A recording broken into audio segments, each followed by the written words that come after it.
Hey yo, what is up guys? Karma Medic here and welcome back to another dose. I'm a second year medical student at King's College London and I make these videos once a week to try and help you guys throughout the application process. I'm coming to you live from Amman, Jordan, the big J-O. I'm here to visit my family that I haven't seen in quite a long time, and I'm also going to be sorting out some military stuff, renewing my passport, my national ID card, etc, etc. We're currently on our Christmas break at KCL in second year of medical school. Just over the last 2 days I've gotten about 10 messages from people telling me that they've received offers for King's College London Medicine.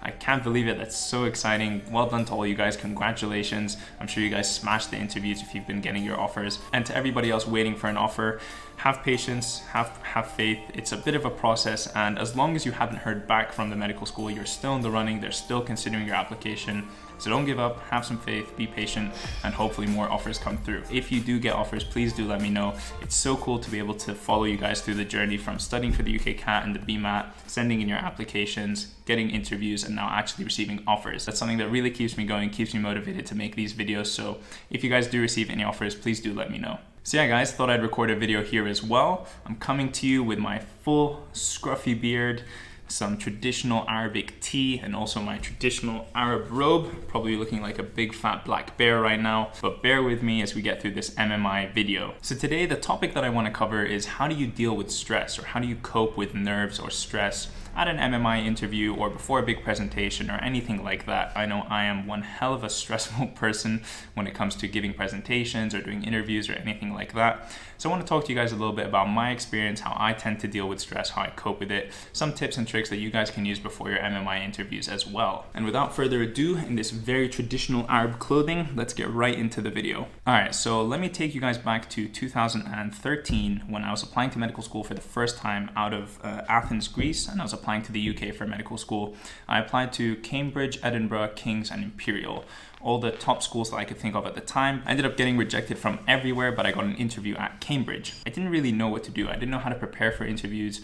I didn't know how to get myself ready. I didn't know what kinds of questions I might be asked. So basically what I did was just studied my biology textbook, which in retrospect was a horrible idea. Obviously the interview is about a lot more than just your knowledge of biology.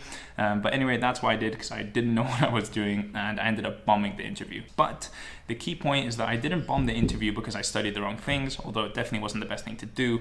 The reason that I bombed the interview was because of my stress and my nerves. I'm somebody who's very psychosomatic, so my brain affects my body. If I'm feeling anxious or if I'm feeling stressed out, then I start to sweat, I start to shake, my stomach starts to feel uncomfortable. I just get a full-on reaction to feeling stressed out, as do a lot of other people, I'm sure. So the point of this video is to try and learn from my mistakes so that that doesn't happen to you guys in your interviews. Quick side note about the Cambridge interview. One of the first questions that they asked me was to explain to them how blood flows through the heart. Of course, that's something super simple. That's something that I knew very, very well at the time, but I just couldn't get the words out of my mouth. I physically couldn't explain how blood flows through the heart, even though I knew it off my heart backwards so well, but I was just so stressed. I was like shaking, I was sweating. I couldn't think of the heart, I couldn't picture it in my head. All I could focus on was how embarrassing the situation was, and that really screwed up my interview experience. It ended up going really badly, and of course I didn't get an offer. I feel like I've rambled on a little bit too much. Let's get right into this video about how to cope with stress before an interview and how to deal with your nerves. So the very first thing that I want to say, and what to me I honestly think is the most important, is that you want to be prepared. Before you go to your interview, you want to know what kinds of questions are going to be asked. You want to know what's probably going to come up. And actually, interestingly enough, I got a message from one of my followers on Instagram. I think it was for Sheffield, saying that they had sent them the questions that were going to come up on the MMI interview.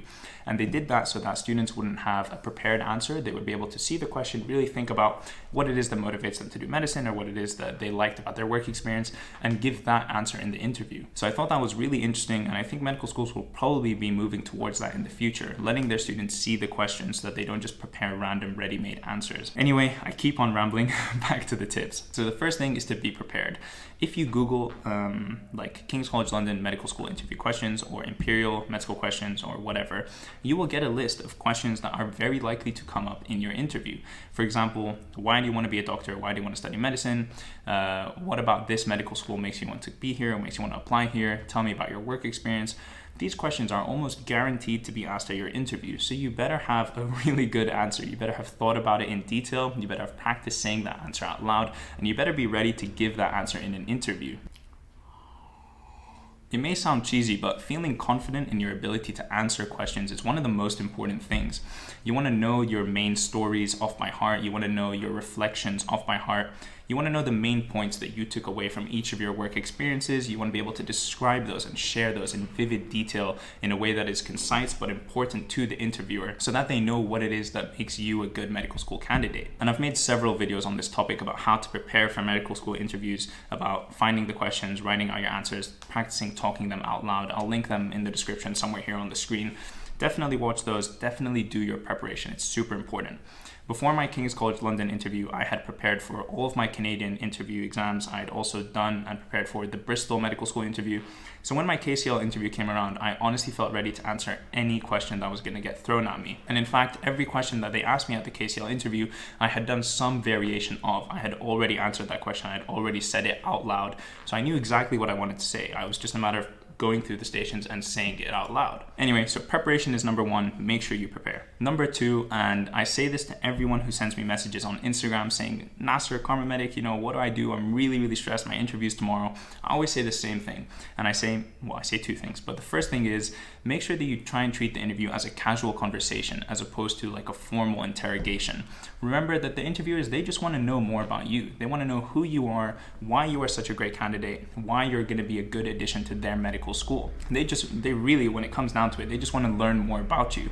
So if you take the process a little bit more casually, if you treat it as a conversation and you loosen up a little bit, then you're really going to have an easier time giving across that information, and you're going to create better rapport with the interviewer. They're going to think more nice things about you. You're going to be able to tell them more about yourself, and it's just going to go a lot better. Also, a quick side note, you are definitely going to loosen up as the stations go by. I remember in my first station, I was still really nervous. I was like shaking a little bit. But then by the last station, I had a much more relaxed posture. I was sitting back, talking to the interviewer. We were smiling, laughing. We even told some jokes at the end when we ran out of time. When we finished all the questions that they wanted to ask me at that station. So really, you do loosen up over time and everything just becomes better. Tip number 3 is the evening or the afternoon, the day before your actual interview and the morning of, just really don't do anything. Don't study, don't cram, don't go over the stories again in your head.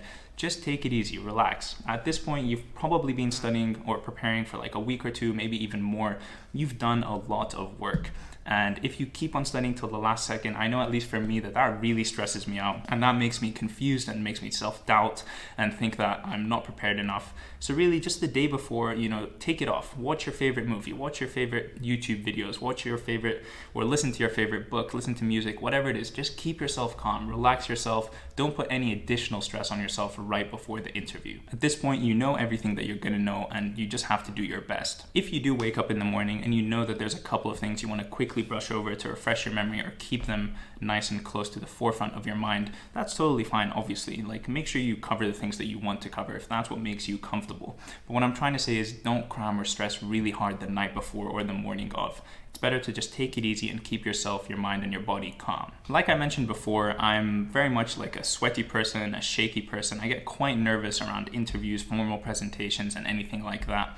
And I want to touch on that a little bit. So I'm someone who gets like really red in the face. I get really sweaty, etc., etc. I've been over this a million times. I found that the best way to cope with that, to deal with that foreign interview situation, is just to fully acknowledge that that is what is going on. If when I was in the interview I started sweating or I knew that I was red in the face because I could feel the heat on my cheeks, then that would just make me way more stressed out. I would start focusing on the fact of what my appearance is, what I'm looking like, instead of the actual content that I'm trying to deliver. So I knew that there was no way of me getting around this. If I'm going to have an interview, I'm going to get red in the face. So I just acknowledged it. I came to terms with that fact, and I realized that the interviewers know that this is going to happen to a lot of students, and they don't care. They care about what's coming out of your mouth, the actual content and substance that you're delivering to them. They don't care if you get red in the face or if you're sweaty or if your voice is a little bit shaky. Those are fine.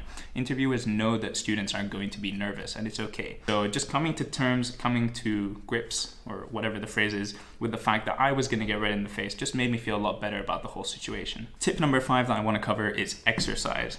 Now, exercise for me has been a great stress reliever over my university years. I understand that not everyone wants to exercise and different people have different forms of exercise that they like, but if you enjoy going to the gym, if you enjoy going for a run, or even just doing like pull-ups, push-ups, or sit-ups in your home, I find that really helps get rid of stress. It takes all of the like mental stress that you have in your body, and it lets it out in a physical way. Kind of sounds stupid and cheesy, but it really works. Okay, now on the day of the actual interview, if you're able to bring a friend or a family member or a significant other, I find that that can actually really help. Of course, it depends on the person, but if you're someone who feels like you might be more comfortable with someone else, then just do it. Ask someone to come. Ask them to do a favor for you and to come with you. I know that before my interview for Bristol, my girlfriend came with me, and before my interview for King's College London, I had my sister come with me.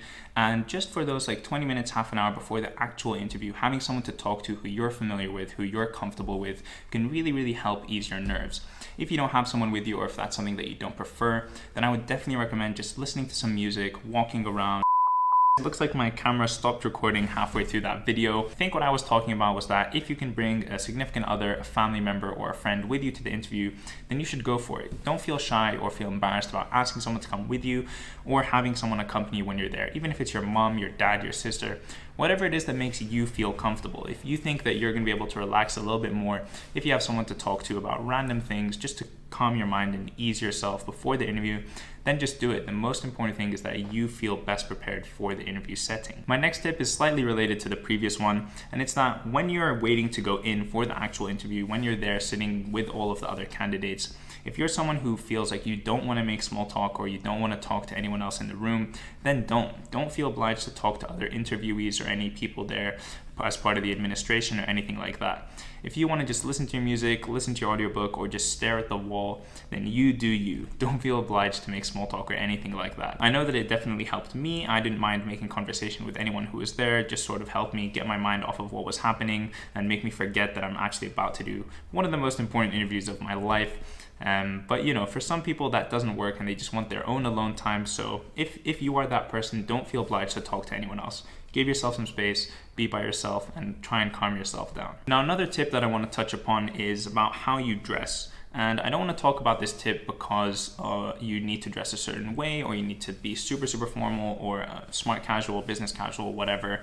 The reason that I want to talk about dress is that you want to feel confident in whatever it is that you are wearing. If you're wearing something that you feel you look a little bit odd in or is uncomfortable, then that's something that you might be thinking about throughout the interview process. And that's the last thing that you want on your mind. Whatever it is that you decide to wear to the interview, make sure that it's something that you feel confident in. I know for me, when I went to that interview, it was like I was wearing one of the first suits that I had ever worn, and I thought I looked so good. I felt so confident. I was really happy with the color. I was happy with the tie. I was happy with my shoes, and that really gave me a lot of confidence. It made me not have to worry about and think about what it is that I was wearing, and I could focus on just delivering my information and my content in a good way to the interviewers. But just make sure that whatever it is that you do decide to go in, you'll feel comfortable in. Lastly, I know you've probably heard this a million times before, but I'm just gonna say it because it is really important. It's that once you finish one interview station, then it doesn't really matter how badly it went or how good it went. You just need to forget about it and focus on the next station. For one of my interviews, one of the stations, I totally messed it up. I had no idea what I was doing. I had no idea what I was talking about. I was just trying to BS my way through it and blast out the 5 or 6 or 7 minutes, whatever it was. But when it was finished, I knew I had completely screwed up that station. But if you have 7 or 8 or 9 or 10 stations, it doesn't matter if you've screwed up one of those stations. You just need to focus on the next ones, because no interviewers talk to each other about that. No one else knows what happened. It's just you. So if you can get past that mental block, put what happened behind you and move on to the next station, it's going to help you a lot in succeeding in the next ones. All right, guys, and I think that's all of the tips that I wanted to cover and tell you guys. I'm only here in Jordan for a couple more days, and then I'm going to fly to Greece where my family is so that we can spend New Year's together. I'm also going to be seeing a lot of my friends from high school there. Really looking forward to it. And I've actually got a progress test when I get back to England early in January, which is what I should be studying for right now instead of making this video. That's what I'm going to do after I finish this video. I'm going to go study for progress test number 2. I'll show you guys what I'm currently studying right now, actually. I just made a table of different induction agents and opioids. Kind of looks like this. I don't know how clearly you can see that on the screen. Different drugs, mode of action, use, pharmacokinetics, pharmacodynamics, different drugs in the accident and emergency room, self-harm and suicide, delirium in patients, all kinds of really interesting stuff that you will all get to do once you're in medical school. Anyway, I've rambled a bunch in this video. That's it from me. I'll see you guys in the next one. Keep telling me if you're getting offers. Nothing makes me happier than to hear that news. If you want to ask me any questions or communicate with me or whatever, follow me on Instagram. If this video has helped you, please do leave a like on this video and subscribe to my channel if you want to see more videos from me. And yeah, guys, thank you so much for watching, and I'll see you in the next video. Peace.